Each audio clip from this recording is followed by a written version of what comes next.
Students of CBSE board class 10 class 12 बेटा session 24-25 के लिए बहुत सारे चेंजेस आए हैं। तो आप सबको इन चेंजेस का पता होना चाहिए। सबसे बड़ा चेंज तो बेटा पैटर्न चेंज हो गया है और हर साल year on year pattern change होता जा रहा है।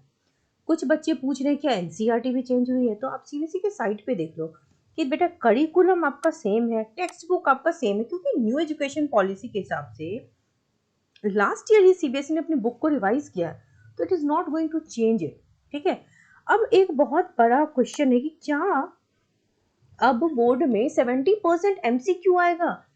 तो इसका जवाब हम देखते हैं। पहले long answer short answers board का पैटर्न होता था। MCQ used to be the pattern of JEE NEET, जैसे सीयूईटी इंट्रोड्यूस हुआ है। जनरली जो कॉम्पिटिटिव एग्जाम्स होते हैं ना, वो एमसीक्यू बेस्ड होते हैं, बट अब board is also moving towards that. अब आप इसका सबूत देख सकते हैं। ये सीबीएसई ने असेसमेंट एंड इवैल्यूएशन प्रैक्टिसेस 3 अप्रैल को रिलीज की है। ठीक है। इसके अकॉर्डिंग सीबीएसई ने पैटर्न बताया है। देखो बेटा, ये लास्ट ईयर का 23-24 का है, 9-10 के लिए, तो there is no change. But अब एक चीज देखो, 50% जो था आपका कॉम्पिटेंसी बेस्ड था और 20% जो था वो एमसीक्यू था।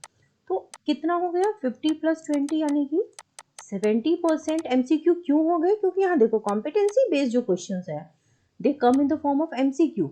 चाहे वो केस बेस्ड स्टडी हो, सोर्स बेस्ड इंटीग्रेटेड क्वेश्चन हो, they are in the form of MCQ.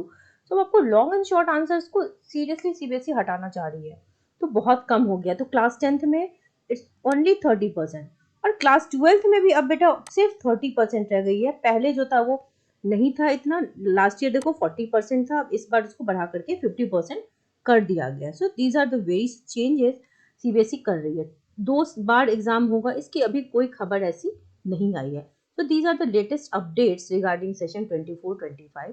So stay updated with channel.